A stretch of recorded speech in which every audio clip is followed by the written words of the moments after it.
हरि ओम। निजदास स्वरूप यात्रा या आध्यात्मिक चॅनेलवर आपणा सर्वांचे स्वागत।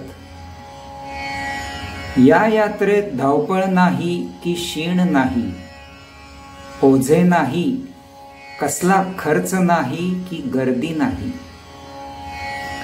जसा घर्षणाविना ध्वनी व तेलाविना दीप ज्योत। येथे आहे आनंद, समाधान, तृप्ती, खरी शांती व विश्रांती। चला तर मग आपणही या यात्रेत सामील होऊ, जेणेकरून ही ईश्वरनिष्ठांची मांदियाळी या भूमंडळी तयार होईल आणि श्री ज्ञानेश्वर माऊलींचे स्वप्न साकार करण्यास आपण हातभार लावू। ओम तत्सत त्वम असि।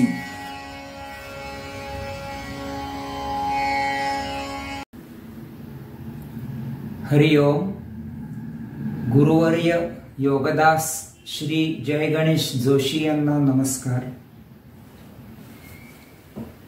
आतापर्यंतच्या 3 व्हिडिओमध्ये आपण 10 यज्ञ पाहिले। आज आपण 4 यज्ञ पाहणार आहोत।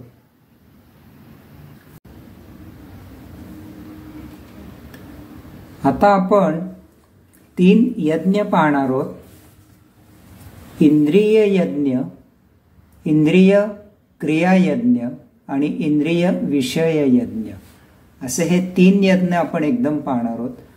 तर याच्यामध्ये आपल्याला जी इंद्रिय आहेत ती आपल्याला एकूण 14 इंद्रिय आहेत। 5 ज्ञानेंद्रिय, कान, नाक, डोळा, जीभ, त्वचा। 5 कर्मेंद्रिये, हात, पाय, मुख, शिश्न, गुद आणि 4 सूक्ष्म इंद्रिये, मन, बुद्धी, स्मृती आणि जीवात्मा। आता त्या 14 इंद्रियांची ठराविक कार्ये आहेत। कानाचं काम आहे मुख्य श्रवण करणे, नाक वास घेणे, डोळा पाहणे, जीभ चव घेणे, त्वचा स्पर्श आकलन, हात देणे घेणे, पाय चालणे, मुख बोलणे खाणे, शिश्न मूत्र विसर्जन प्रजोत्पादन, गुद मलविसर्जन। आणि ही जी 4 सूक्ष्म इंद्रिय आहेत, मन, त्याचं मेन क्रिया म्हणजे इंद्रिये आणि जीवात्मा यांचं संधान साधणे। म्हणजे जीवात्म्याकडनं ज्या प्रेरणा आलेल्या आहेत त्याप्रमाणे इंद्रियांकडनं कर्म करून घेणे। बुद्धीचं आहे काम प्राप्त ज्ञानाचे विश्लेषण करणे, स्मृती आठवण ठेवणे आणि जीवात्मा अंतरात्म्याच्या ज्या प्रेरणा आहेत त्या मनाला पुरविणे आणि त्याप्रमाणे देहाचं कार्य चालायला पाहिजे। आत्मप्रेरणेने कर्म घडायला पाहिजे। आता इंद्रिय विषय जे आहेत, तर बऱ्याच वेळेला काय होतं की इंद्रिये आपली मनमानी करतात आणि मुख्य ज्या आत्मप्रेरणा आहेत त्या बाजूलाच राहतात। आत्मा हा स्वामी आहे, मालक आहे। खरं तर या इंद्रियांनी आत्मप्रेरणेनीच कृती घडायला पाहिजे, पण इंद्रिय त्यांची स्वतःची मनमानी करतात आणि आपला जीवनाचा उद्देश साध्य होत नाही। या इंद्रियांना काबूत ठेवायला पाहिजे।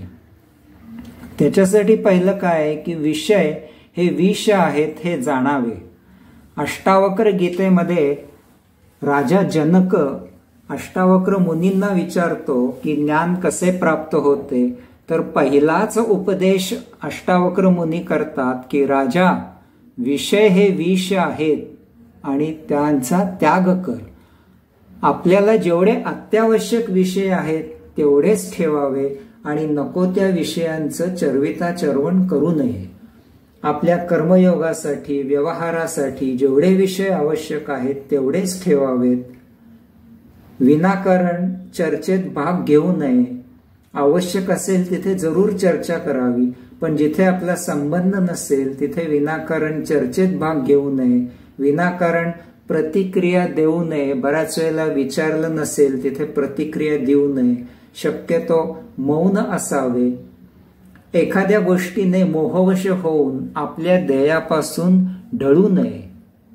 उदाहरणच द्यायचं झालं तर मॉलमध्ये बोर्ड पाहतो, बाय 1 गेट 2 फ्री, जरूर नसेल आपण विनाकारण खरेदी करतो, घरी संचय करतो, ढीग जमवतो, त्याची जरूर नसते. आपले काम बरे, आपण बरे. आणि महत्वाचं म्हणजे या इंद्रियांना कधीही तृप्ती माहीत नाही. त्यांचे जेवढे लाड पुरवू तेवढी ती जास्तच उफाळून येतात. गीतेमध्ये सुद्धा श्रीकृष्ण सांगतो की कासवाला जेव्हा कुठे सुरक्षित वाटत नाही तो आपली अंग आत ओढून घेतो.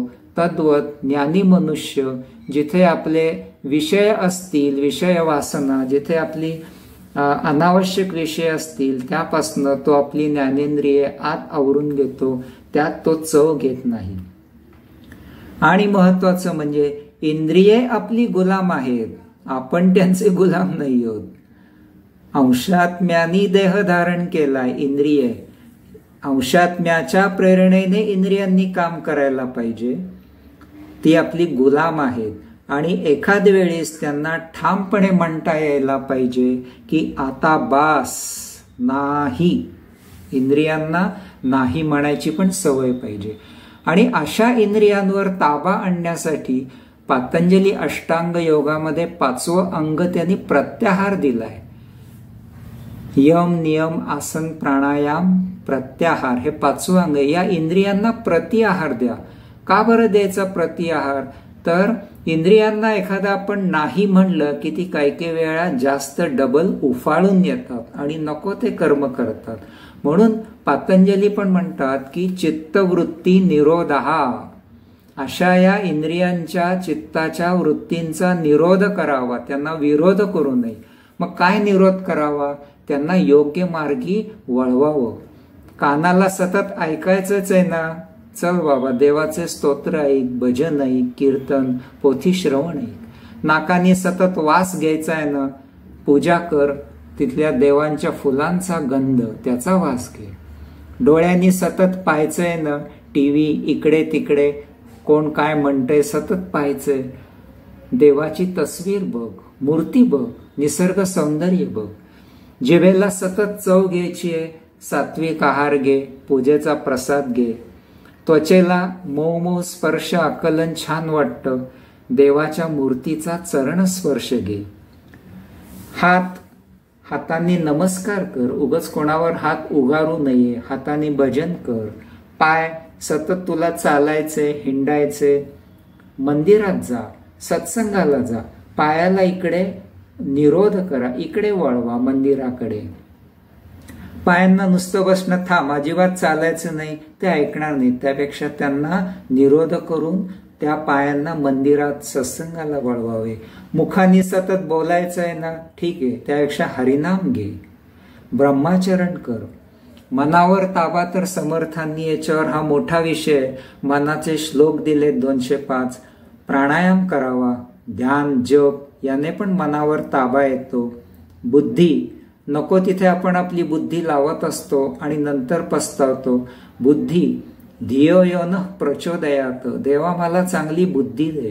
गायत्री मंत्र करावा, ओंकार जप, ग्रंथाचं वाचन मनन करावं.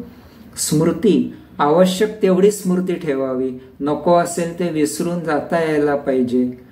आणि जीवात्मा, अंतरात्म्याच्या प्रेरणा कळायला पाहिजेत. मनाच्या मनमानीने आपले जीवन न होता अंशात्म्याच्या प्रेरणेने होण्यासाठी एकांत साधावा, मौन धरावं, योग साधना करावी, ध्यान लावावं. असा हा इंद्रिय त्यांच्यावर ताबा मिळवण्यासाठी, इंद्रियांची कार्य, इंद्रिय विषय असं येण्यासाठी हे यज्ञ आहेत. इंद्रिय यज्ञ, इंद्रिय विषय यज्ञ, इंद्रिय क्रिया यज्ञ. आता आपण चौथा यज्ञ पाहणार आहोत, तो आहे प्राणक्रिया यज्ञ. आपल्या देहामध्ये पंचप्राण आहेत. पहिला आहे तो प्राणवायू, म्हणजे आपण पहिला श्वास घेतल्यावर तो आपल्या हृदयाकडे जातो आणि त्या प्राणवायूवर आपलं हृदयाचं कार्य सुरू राहतं, रक्तशुद्धी होते. नंतर तो वायू पुढचा जो आहे तो आहे अपान वायू. अपान वायू काय करतो तर पुढे आपल्या जठरामध्ये जे अन्न असतं त्याचं विभाजन करतो. पाहिजे असलेलं अन्न आणि नको असलेलं अन्न. नको असलेलं अन्न तो मलमूत्र विसर्जन याच्यामध्ये त्याचं उत्सर्जन करतो. तिसरा जो वायू आहे तो आहे व्यानवायू. व्यान म्हणजे खर्च करणे. तो काय करतो तर जे पाहिजे असलेलं अन्न असेल त्याचं सप्तरसांमध्ये रूपांतर करतो. म्हणजे अस्थि, मांस, मज्जा, पेशी, शुक्र, रक्त असे जे काय सप्तरस आहेत त्याच्यामध्ये हा व्यानवायू त्या सप्तरसांमध्ये त्या पाहिजे असलेल्या अन्नाचं रूपांतर करतो. नंतर चौथा जो वायू आहे तो आहे समान वायू. तो काय करतो तर हे जे सप्तरस तयार झालेले आहेत पोटामध्ये हे सर्व देहामध्ये पसरवण्याचं काम हा समान वायू करतो. समप्रमाणात हे सप्तरस पोचले पाहिजेत. पार टाळूपासून ते टाचेपर्यंत ते सप्तरस पोचवण्याचं काम हा समान वायू करतो. म्हणजे थोडक्यात हा लॉजिस्टिक्सचं काम करतो. पाचवा जो वायू आहे तो आहे उदान वायू.